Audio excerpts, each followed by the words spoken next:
Host of this exciting new era. Learn more at InsideAnalysis.com. InsideAnalysis.com. And now, here's your host, Eric Kavanaugh.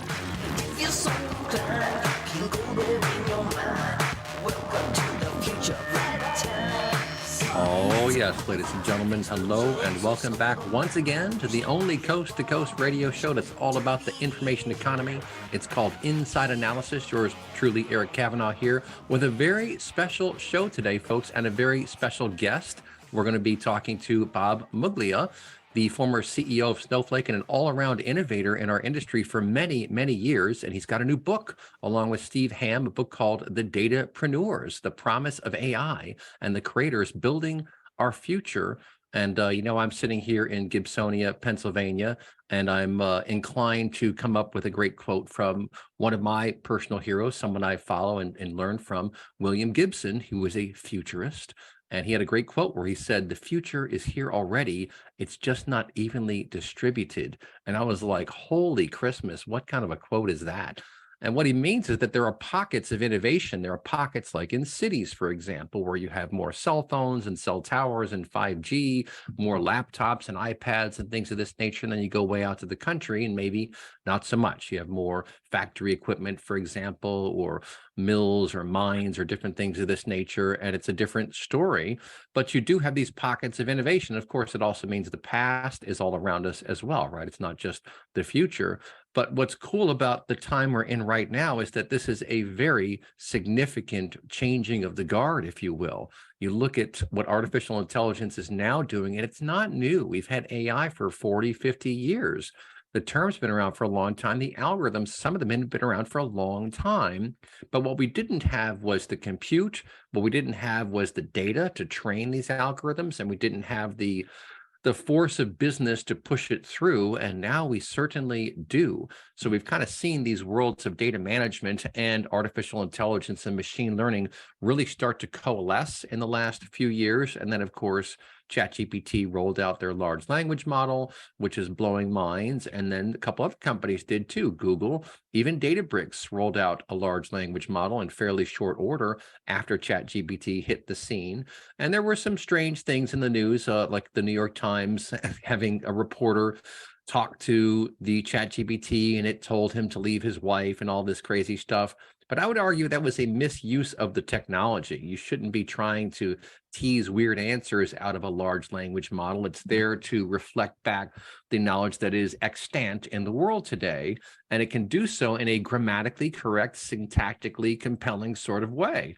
It can write proposals, it can write tweets, it can write articles and blogs and all sorts of different things. It does hallucinate.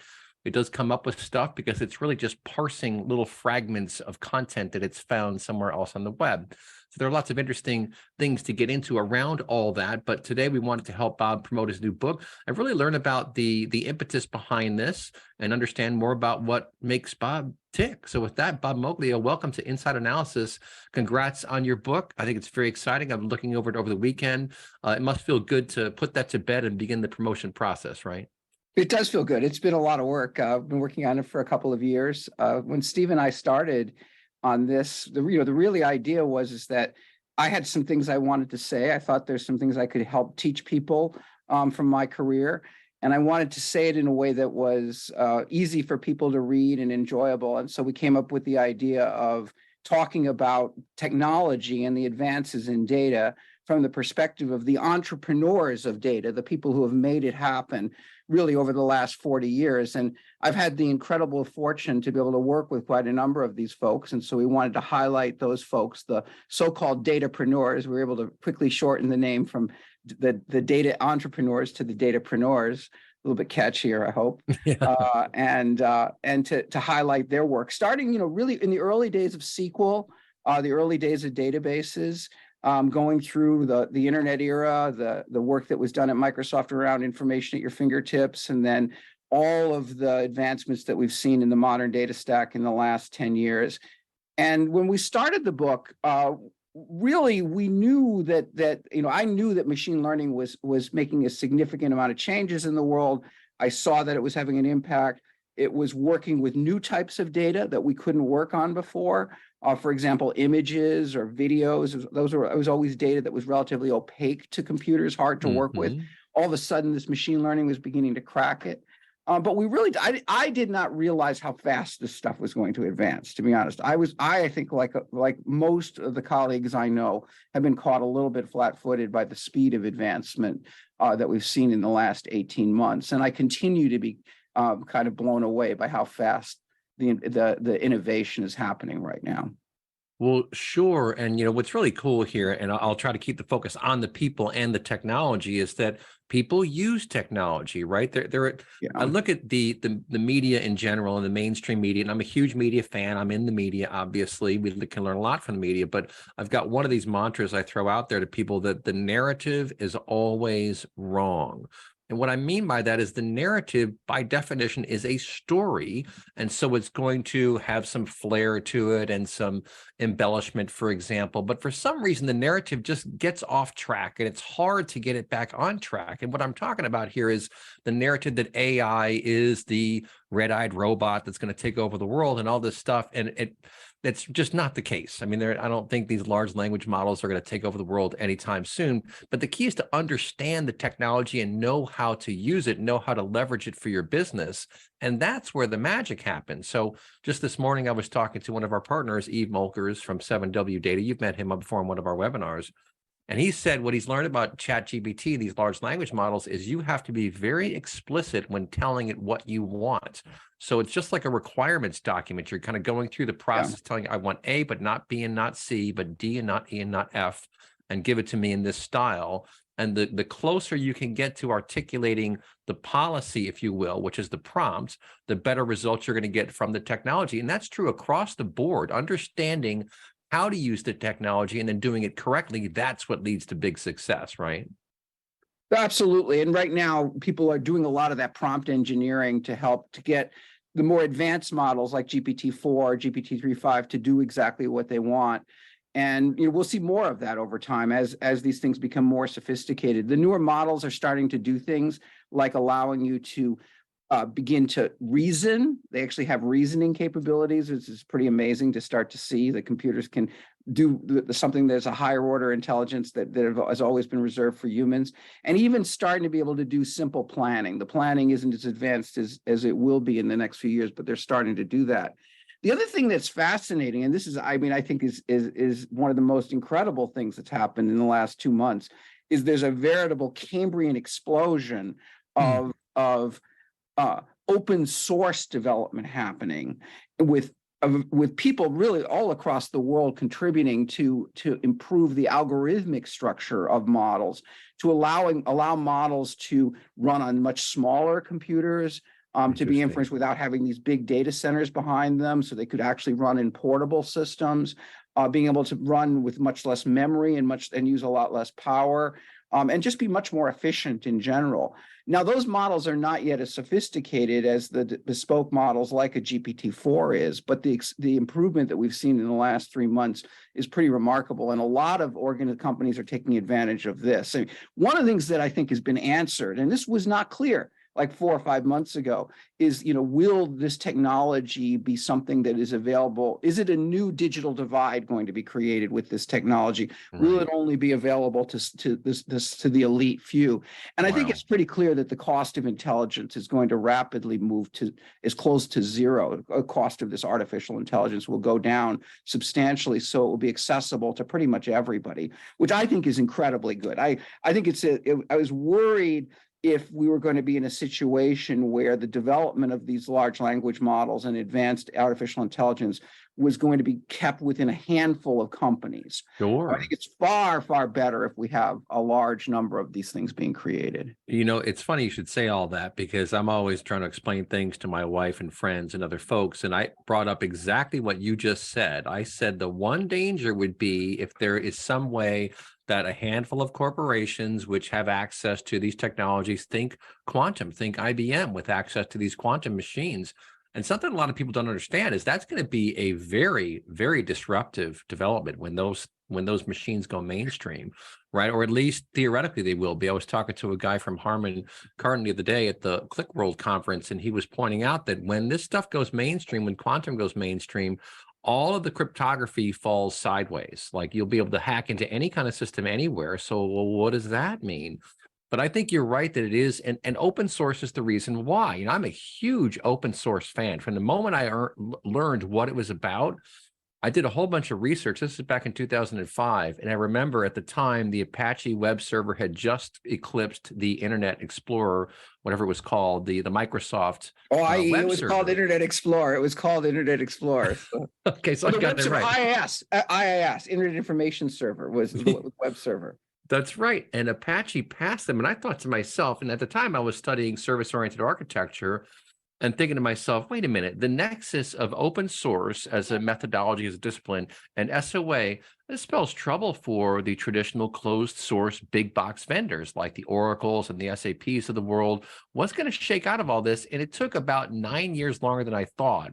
But then all of a sudden I looked around and there are all these open source vendors everywhere. There's a whole stack built for data. Of course, the whole Hadoop thing we've talked about in the past, and of Apache Spark and all these different things. And it really fundamentally changed the game about how software is developed and produced and managed. And I think it became a much more collegial environment, which is good for all of us. What do you think? Well, I'm a huge fan of open source. It's interesting because my background, of course, was a Microsoft background, and certainly in the old days, Microsoft wasn't that open to open source. That was certainly true. Although I felt like I was always on the other side of that particular battle. That was one that Steve and Bill held fairly close to. They had some very strong feelings about proprietary software, and I think that was expressed a number of times. I was generally speaking on the other side of that. Although I built. It was funny because you mentioned Internet Information Server. That was my product, and I watched it get killed. Largely because we had a security vulnerability that just you could see the trajectory totally change when Microsoft was attacked. Our software was attacked, and how all of a sudden it became something that almost nobody wanted to use at that point. Wow. However, the general trend towards the internet using open source was one that was inexorable, and certainly we've seen. It took Microsoft a long time, for example, to give up their proprietary browser and move to Chromium as an open source browsing alternative. The engine inside Edge is now essentially the same engine it's inside Chrome. And that just means that open source has won that battle. It's interesting. The language battle is not yet understood. I don't think that there is clarity in the industry as what's going to happen. Certainly, if you talk to the Microsoft folks or the OpenAI folks, they will continue to say that building bespoke sort of proprietary models that are built with very, very large amounts of compute, that's going to continue to be a way of staying ahead. I think they believe that. They certainly have believed that, and certainly they've achieved the preeminent model through that approach. OpenAI has demonstrated that by building very large models, to a GPT-4, roughly, we don't know exactly, but roughly 1 trillion parameters in that model, it can take on and do some things that other models can't do. But it's fascinating because the techniques that are being developed are really quite significant in the open source community. And I think they're going to have an impact on the Googles and the OpenAIs and the Metas of the world as they continue to develop their large models. Having big companies spend money on compute to build the fundamental language foundation in these models is going to be somewhat necessary for a while, although there is open source solutions being built, just open sourcing all the data and everything else. Right.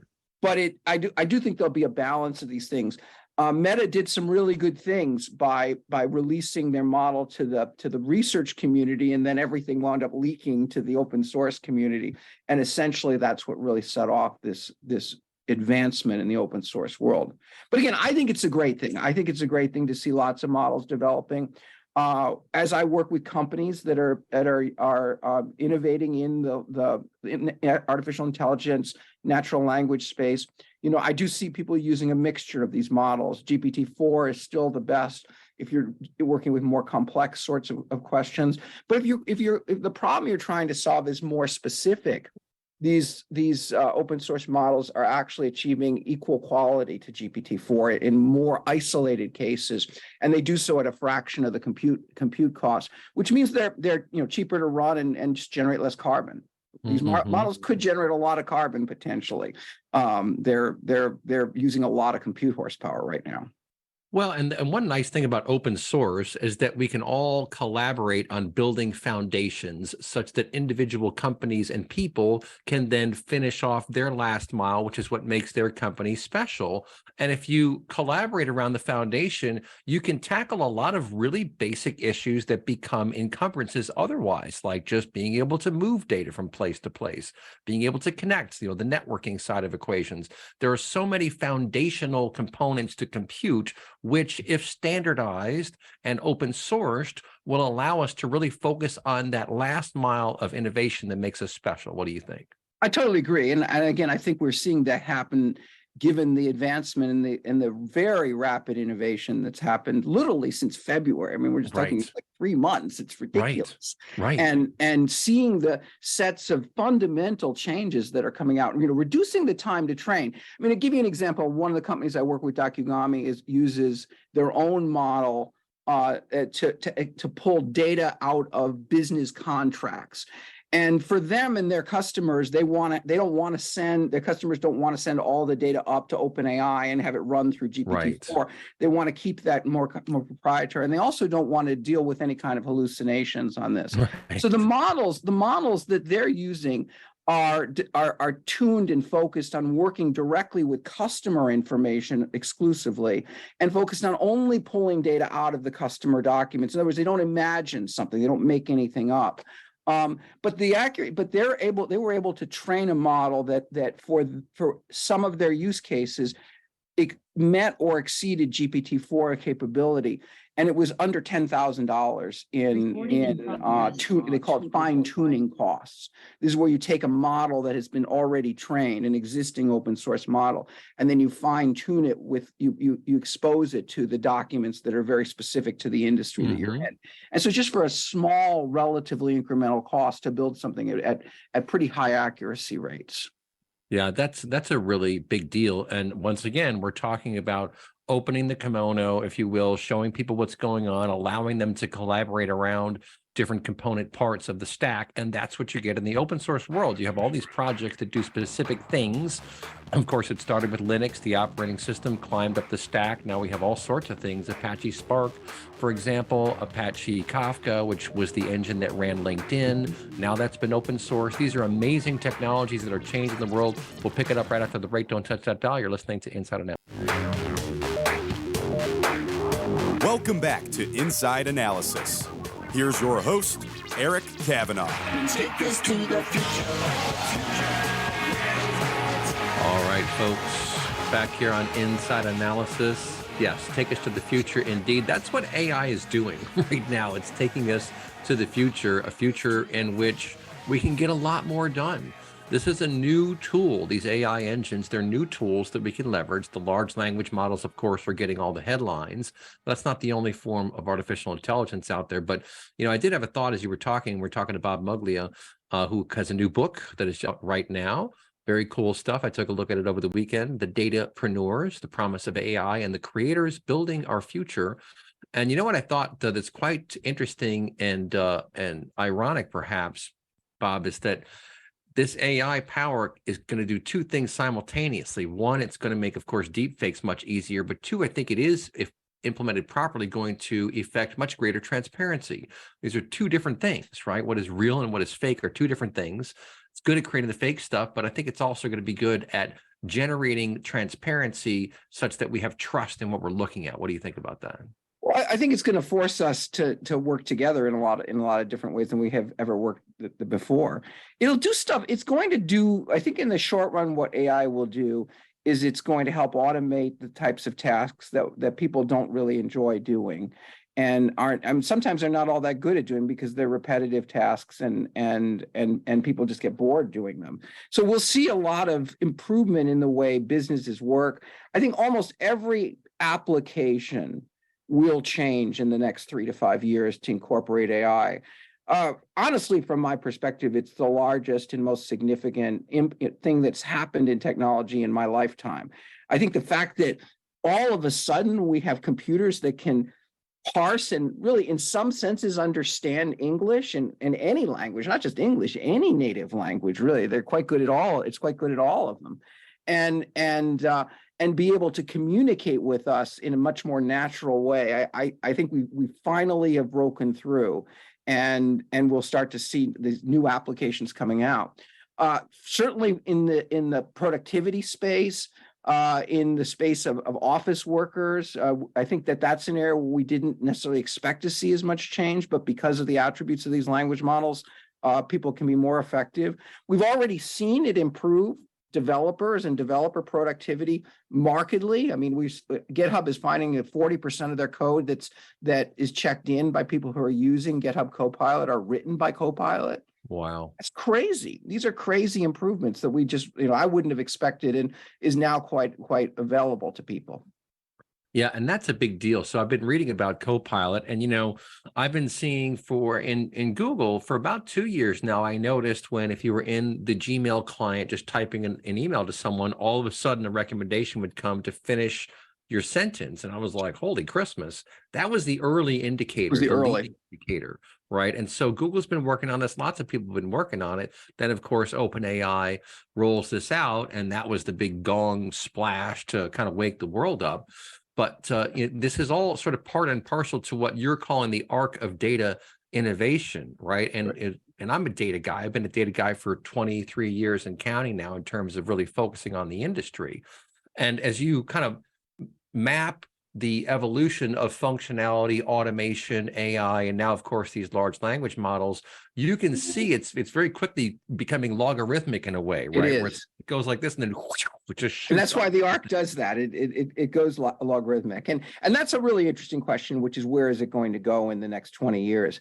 Mm-hmm. If you look back, I mean, this didn't start a year or two ago. I mean, this idea of building in assistants, this idea of using some form of artificial intelligence has been around for a long time, and certainly working on data and treating data as an important resource for organizations to work with. I mean, that goes back certainly to the 1960s for sure, and the earliest databases that were created back then. But these pieces have built on each other, and there's been a long set of people that have helped make it happen. We saw the internet come about and the transition that created. The fact that text, I mean, when I think about data, there's different kinds of data. There's structured data that you might work with in a SQL database. There's semi-structured data, which is often stored in a format called JSON, and it's more hierarchical, and it's used to report typically the operations that are done by internet and cloud systems. But a very large amount of the data in the world is the written word in text, and we've seen how powerful that can be in working with these large language models. But what I find just as interesting is that beyond text, we're creating as a society a massive amount of information in other formats, particularly video, but audio, and then, of course, taking text and making them into more complicated documents that have precise meanings associated with them. All of these things are complex sources of data. Sometimes people call audio or video unstructured data. I prefer to call it complex data because that's really what it is. It's not unstructured. There's lots of structure inside that data. It's just that structure is so complicated that computers have not been able to understand it. Now, that's an interesting point. We could understand it as people, but computers couldn't. If you used, a digital camera circa 2003, and you took a picture of a horse eating hay in a barn, you could show that to a 4-year-old and they can identify what that picture is. Wow. But it's only with the advent of these neural networks that have really come in since the early 2010s, in that period, where we start to have algorithms that can begin to identify and work with the contents of complex data. I mean, that's where we're getting things. And that's certainly where we see things like Stable Diffusion and DALL-E. All of those things are example of language models that are also working with images, this interesting form of complex data. And we'll see that in video certainly shortly. Well, yeah, and of course, business needs are going to drive what gets done next, right? I mean, I think we just saw with Facebook this huge experiment with the metaverse. I looked at that from the early days and thought, this is Roblox for adults, or what's going on here exactly? And there were some very clever enterprise level thoughts that went into this and how you could leverage this, but I think it just got a bit off track and it wound up being a bit of a learning experience for one of the biggest companies in the world. And it goes to show you that you do need to have a business focus in mind when you leverage these technologies. You need to know what you're trying to accomplish and then be realistic about tracking. I've thought of, not to get political in any way, but I've thought to myself about, in the political world, every 2 years we get to elect a new representative, every 4 years a president, every 6 years a senator. It's a pretty long period of time to go without having a check and balance. In the business world, we don't get that kind of luxury. I mean, we can think we have 2 years and then bad things happen. We have every 6 quarter months. at the very least. You have reporting every quarter at the very least, and hopefully you're looking at things a lot more frequently than that. I wish the Sure. government would do that too. That's another story. Well, we got another show. We'll talk about that. I've got some ideas, but we can get into the weeds about that. But I think there is a good conversation to be had in the tremendous value that these algorithms can have. Look at healthcare, for example, and being able to scan millions and millions of MRIs and detect patterns and ascertain different developments and drug discoveries and things of Or this going through nature. drug discovery. That's another example where the ability to look at this. And plus, I mean, the advancements that have been made in actually understanding protein folding, which for the first time we can, scientists and biologists can really understand how some of these compounds will work and how they will react when they're put inside a human body or any kind of organism. It's a new world in terms of the types of applications that can be built. I think one of the way I tend to think about this is that there's I sort of split this into sort of two set of sets. There's AI as a tool that people will use. Mm-hmm. And then there's AI eventually and its evolution on its own and where it's going, how will it evolve and change over time? That second one is still somewhat in the future. We're still in the future because these AIs have really not reached to the point where they are continuously learning and continuously growing. They're much more batch oriented. They're very early in their incarnation. Mm-hmm. I do, however, believe they're going to get smarter and they're going to continue to get smarter over time. And so we have to think about how we will guide this AI as it continues to evolve and get smarter, potentially getting smarter than we are. And want that to be, we want that to be a cooperative agent in our society and to work with us and together. In the short run, the thing that's more interesting is how will people use AI? And here the interesting observation I have is that for every tool created since the beginning of time, mankind has used it for every possible purpose. Yeah. Good, bad, and evil. Okay. And people will first and foremost use AI for good. And there's a million ways in which we can apply AI to society to help people live their lives and lead more productive and better lives.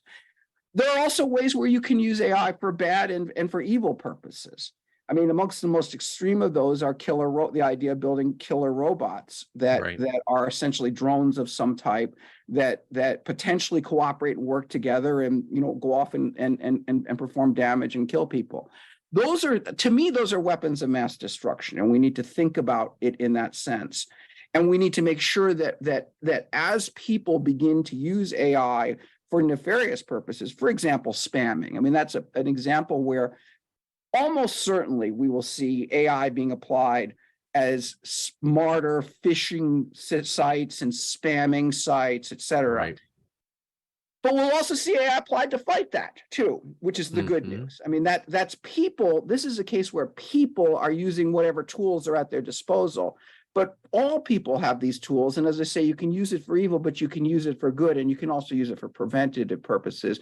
And AI is an incredible tool in helping to find spammers and discover these things and to shut them down. Yeah. And this is where I come back to my sort of science fiction icon, who I really consider to be a prophet in so many ways, which is Isaac Asimov. And what he was saying over 50 years ago, actually 70 years ago, in the 1940s and the 1950s, when he envisioned a world of robotics. It was Asimov that coined the term robotics. And the reason why that term is important is because the term really means using machines as tools, robot machines as tools for people. They're engineered to be used for people. And that's why Asimov invented the laws of robotics. The first law being a robot will not harm a human or allow a human being to come to harm. The second law being that a robot will behave, will follow a human being and follow the orders of a human being as long as it doesn't violate the first law. And the third law being a robot can protect itself as long as it doesn't violate the first two laws. And for in today's world, I think that's very relevant because we should think about how we build these next generation AI systems, which are kind of bots. I mean, I see a new technology, a new generation of search coming out that's really become what I would tend to call an answer bot. You ask it a question, it just gives you the answer. I find that very, very convenient. Personally, it's changed my search experience completely. I agree. In the last 3 months.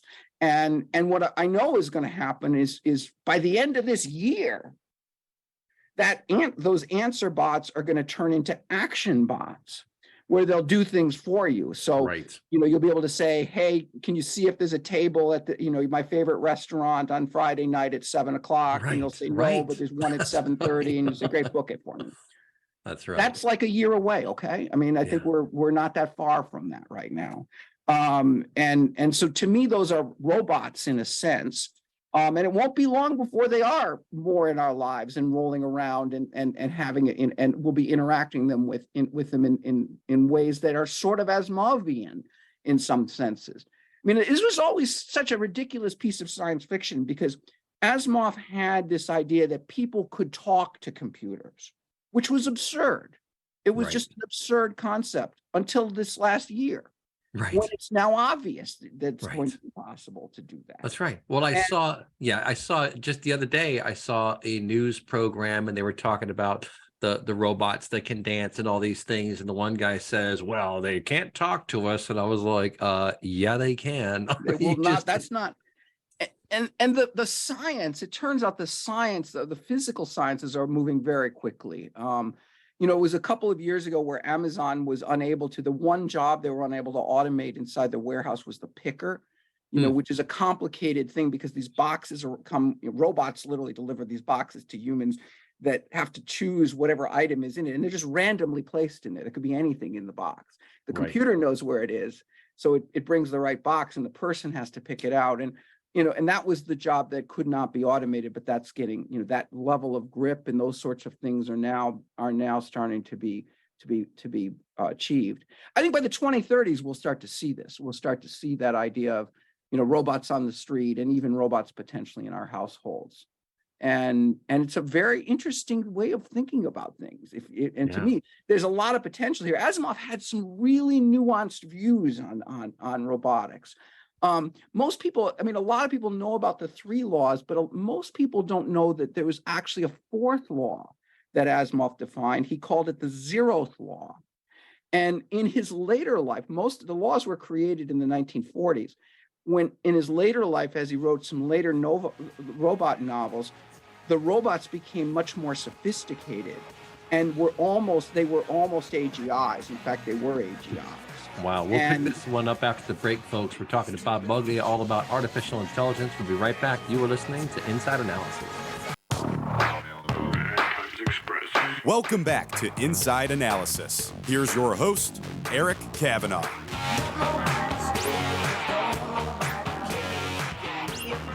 All right, folks, back here on Inside Analysis with the legendary Bob Muglia, former CEO of Snowflake. He's done a lot of boards. He's been doing a lot of cool stuff for a long time now. And he has a very cool fossil in his office there, in his home office that I've seen before. A crocodile.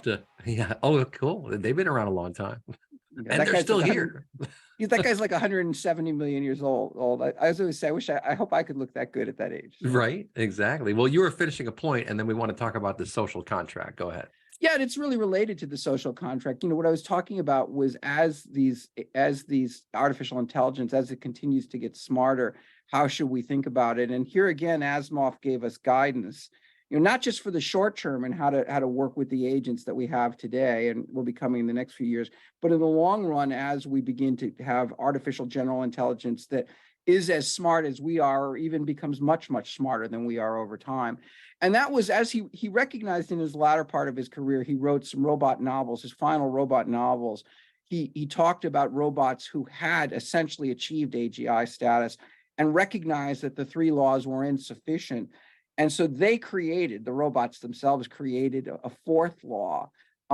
They called it the 0th law, Asimov called it the 0th law, which is that a robot must not harm humanity or allow humanity to come to harm, putting it at a higher level, recognizing that they, that it's not just about an individual person and an individual encounter with somebody, but it's really how does this device interact with society as a whole.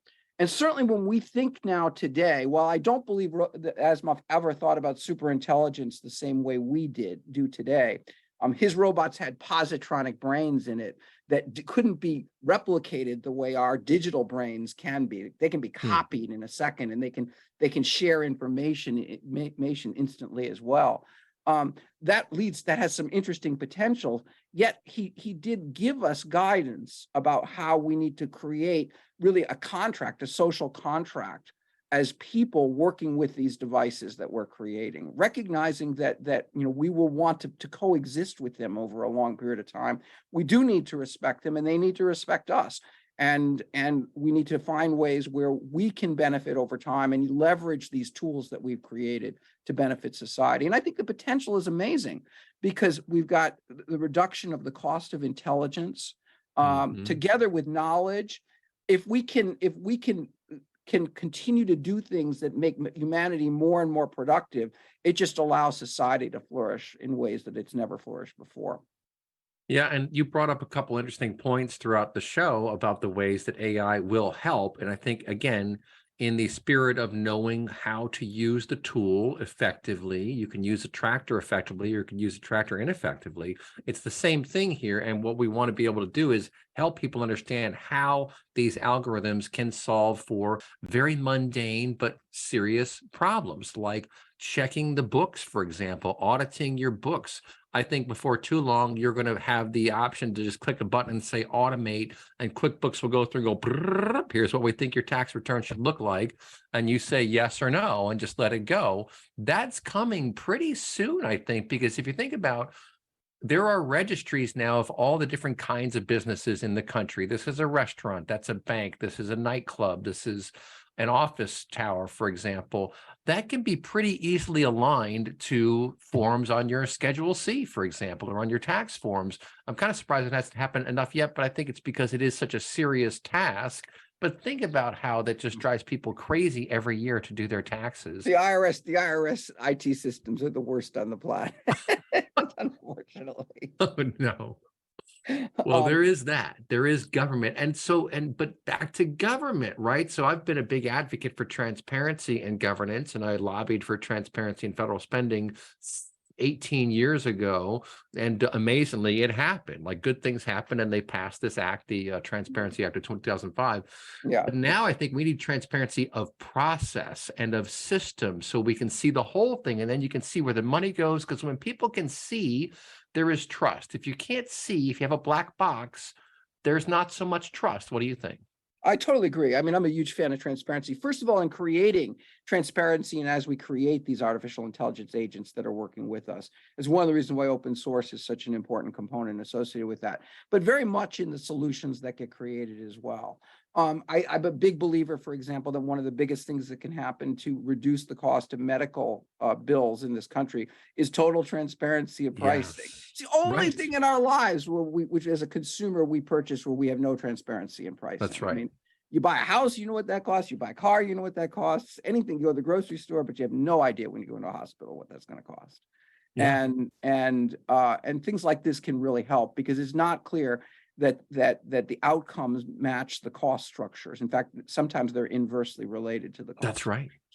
So, That's right. and again, I think these agents can help to provide visibility to it, but it all comes down to people and what people want. I'm convinced there isn't transparency because they're in the healthcare system, because there are entities that don't want transparency in the Yeah. healthcare system. There are forces that don't want it. And see, the point to be made here, it seems to me, we've got just about 3 minutes left here, is that the transparency will come. I promise you. You look at like the Pentagon Papers, for example, or these various documents that get surfaced and get out there. Transparency will come at some point. So will you be prepared for it? And I think that's a bit of an impetus on the powers that be to get that ball rolling. What do you think? Well, I mean, I think in general, we're in a world where the internet has been the biggest impact on transparency since the beginning of mankind. I think the ability to people see anything, you can go anywhere you want. You don't like what this site is saying, you can go to another site. And I think AI will be like that as well. AI will be another source that people can go to, another trusted source. We're already, as I say, with these early answer bots that we're starting to see, being able to create trusted sources that people can go to that are new and different. And I think that that's only going to expand over time. And in general, that AI can open up society in a way that it's never been. But again, it's all going to come back to people. And as I say, this is a tool. AI is a tool. And when we talk about AI doing this or AI doing that, remember, it's a person behind that AI that's getting it to do what it's doing. They're not off doing something on their own. That may happen in 10 years, but that's not happening now. What's happening now is people are using them for everything. And as I say, they'll use them for good, bad, and evil. And it's up to society to build the right level of governance, this idea of a social contract that I think starts now, but will continue to become progressively more important as AI takes a bigger and bigger role in our lives. Yeah, that's right. And folks, the book we're talking about is called The DATAPRENEURS, The Promise of AI and the Creators Building Our Future by Bob Muglia and Steve Hamm. So look that up on Amazon. We'll be sending out an email probably next week with a link to all that. And last thought to close on, I mentioned that term black box. I asked ChatGPT which database it used, and it demurred. It said, well, I'm not allowed to tell you that. And that's not transparency, right? I mean, I think that part of the legislation or the contract that we're going to get here out of this, and something will happen, really should be an emphasis on transparency. Elon Musk, of course, made part of the Twitter algorithm public. He open sourced it. He's talked about going for total transparency. I think that is of crucial importance because the feed, and I'd love to talk to you at some other time about this other topic of the media and getting trust in media and getting accuracy in media reports and being able to kind of gauge things. We have all these fact checkers these days. But the feed used to come from ABC and CBS and NBC and the New York Times. It was very static. It was either on your TV or in your newspaper. Then, of course, we had the bloggers, the internet came along, and then social media came in and sort of co-opted that feed, but they control the feed. So whether it's Facebook or Instagram or YouTube or whatever, they're in control of that feed for their purposes, which of course is to make money or gain influence in some fashion. I think transparency is going to be the answer to save us from a lot of that stuff. What do you think?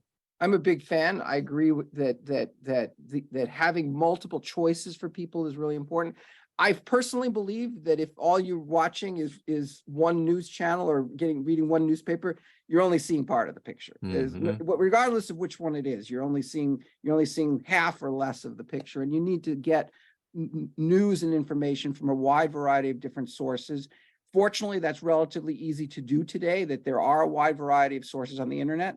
But people still have to take it upon themselves to do it. Now, AI may make that easier over time, may help us to get a breadth of different perspectives. I could spend an hour talking about what truth is and this idea of pursuing truth, because there are multiple truths That's right. There are very few things that are, well, some scientific things are generally regarded as true, but most things in our society there is disagreement about. That has to get surfaced. And that also must be surfaced to these AI bots so that they have that information as they're forming their summaries and their opinions. I'm a total believer that the more information that's out there and the more transparent we can make this, the more of these bots that created, the better we are all off. I don't think it should be held in the hands of a few people. I think it needs to be available to society as a whole. That's right. The marketplace of ideas. Look at all those ideas out there. Let the cream rise to the top, folks. Look this book up online. Bob Muglia, The DATAPRENEURS, The Promise of AI and the Creators Building Our Future. You have been listening to Inside Analysis.